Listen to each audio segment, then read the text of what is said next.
So here we are for part 2 on the off-road lights on the 944 Safari project. As you saw in the last video, we got them mounted up on top of the car. They look pretty good. We started to run wires down into the engine bay through the A-pillars. Worked out really well. Super happy with how that turned out. I don't remember if I showed you, I did a little bit of work since the last video. I got relay blocks mounted, and I have the wires for the switches run into the cabin of the car, and I'll show you how I did that. It was super simple. It'll be a little different if you're doing this on a late 944, so 85 and a half or after. Because the spot that I ran it through will not be on your late car. So you'll have to figure something else out on that. But we'll jump right into it and we'll get going. So here we are on the driver's side of the 944 Safari. You can see we got our wires coming down from the A-pillar right there. I still have a little bit of wires to do some managing on, but I got our relay block for the left 2 lights right here, and power and grounds over here. I just have to run that over to the battery. But the way that I ran the switches into the car is right here. So this grommet was already existing, and that is where the wires come out and go to the wiper motor on the early car. So I just bundled my switch wires with that wiper motor and was able to just enlarge the hole a little bit and run them right through that grommet right there.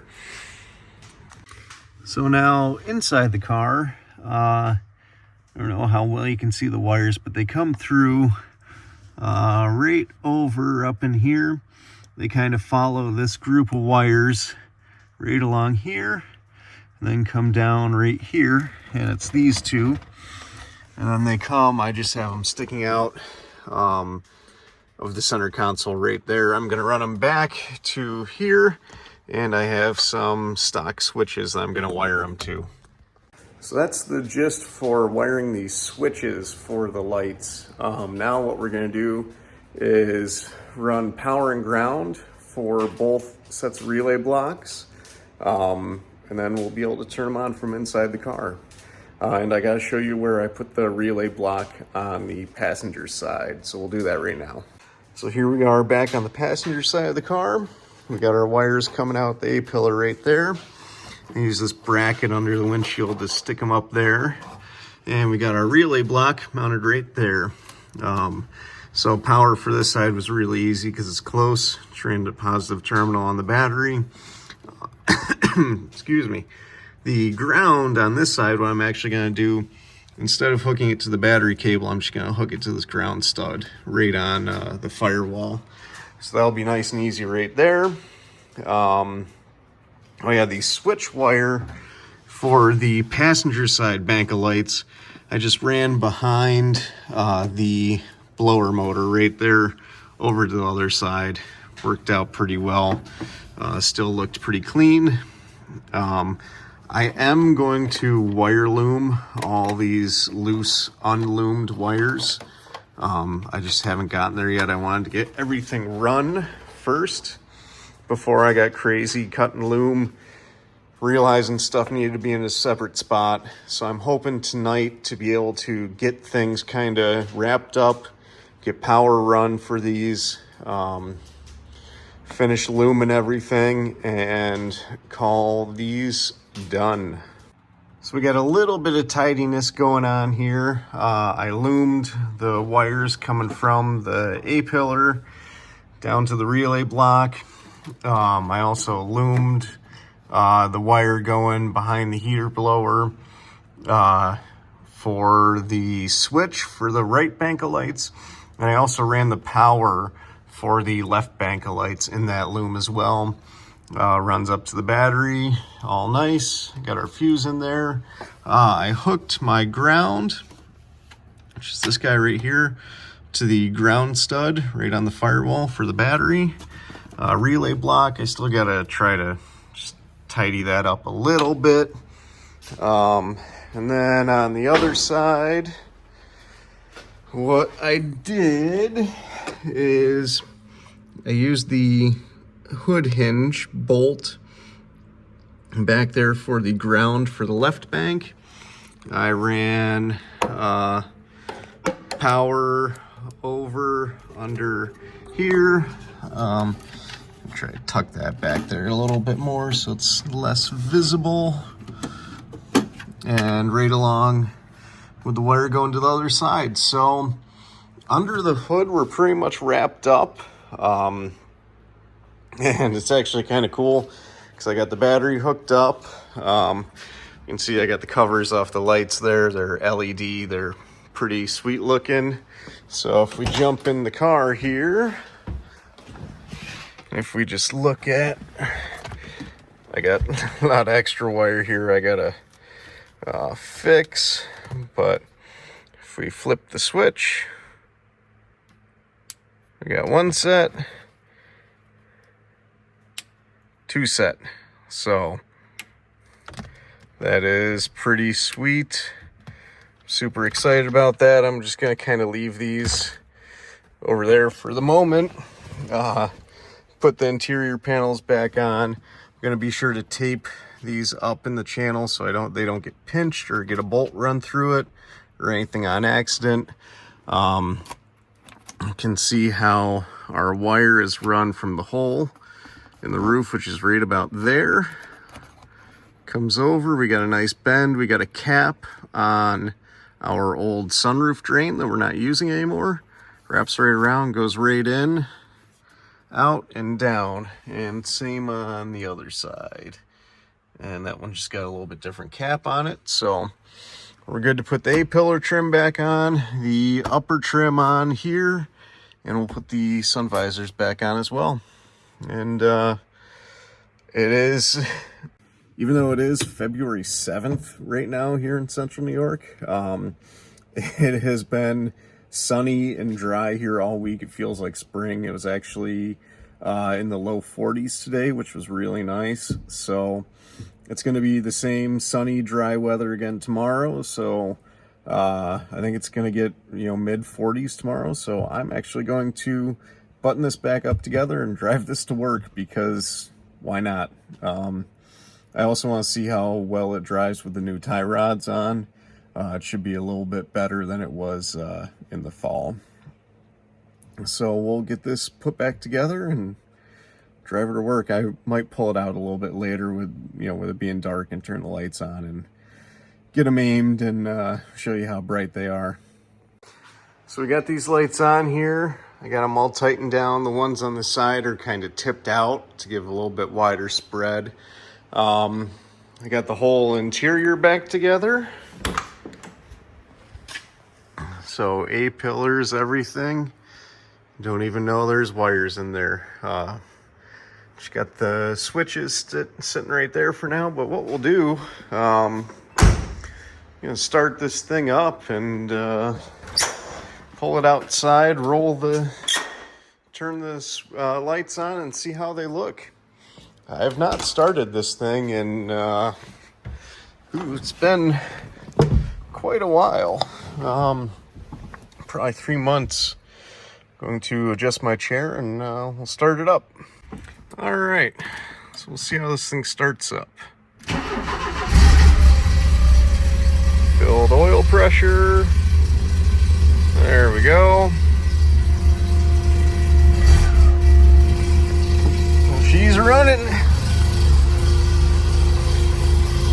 Open up the door and pull her out. So here we are with just the running lights on. I'll flip the, actually I think the fog lights are on. Yep, so that was the fog lights. So we'll do low beams, high beams. So that's back to low beams. Now we'll do, oh my goodness, that is a lot of light. So that's with all all the lights on. That is pretty freaking awesome. Let's get out and take a look at this so we're not looking through the dirty windshield. That's some good light right there. Yeah, that's sweet. I'm super happy with that. I might tip the ones on the side out a little bit more, but it's a pretty good range of light. So I'm super happy with that.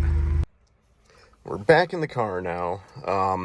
We're going to get the switches wired up in the center console right here. And in my parts car, it had some spare center console switches. So we're going to use these to turn the lights on and off. Because these are just two-way switches, so it's always sending the power somewhere. What I'm going to do is I'm just not going to wire the running lights up to these switches, so we'll just run the high beams on the lights on the roof rack, which is fine because I'm not going to run these going down the road or anything. So I put some heat shrink on the one terminal I'm not going to use because I didn't want it'll be hot when the lights are off.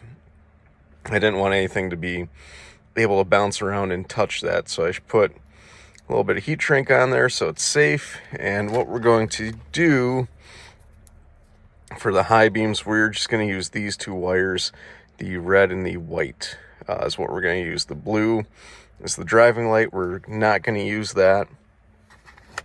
So what I did, I ran the wires down the side of the center console. I just kind of used a coat hanger fish thing to stick it through and pull them out, pull them through.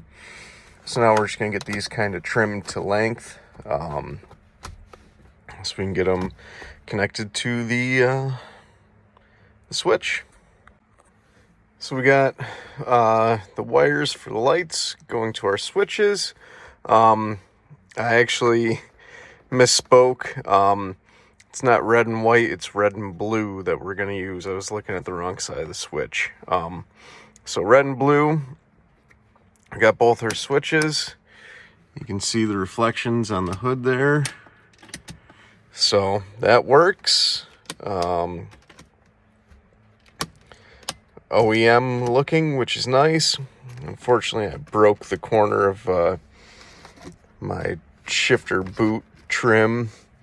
I'm kind of bummed about that. I think I got another one of those rings in my parts in the shed, so I'll have to go look for that. But we'll get that stuck back in there.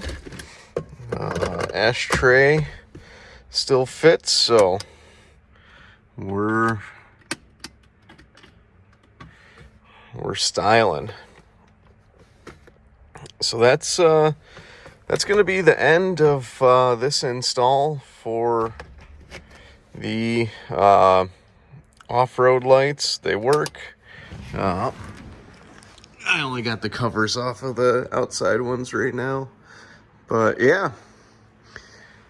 So went pretty well. This install went pretty well. I'm super excited with the way it turned out. So hope this helped you. And as always, thanks for watching. Gonna have some more stuff happening with this car soon. Things have kind of slowed down a little bit. I'm going back to school right now to work on finishing my bachelor's degree that I started a few years ago. So it's taken a lot of time. So I will be putting more out on this car. It just might take a little bit longer than usual. So stay tuned and thanks for watching.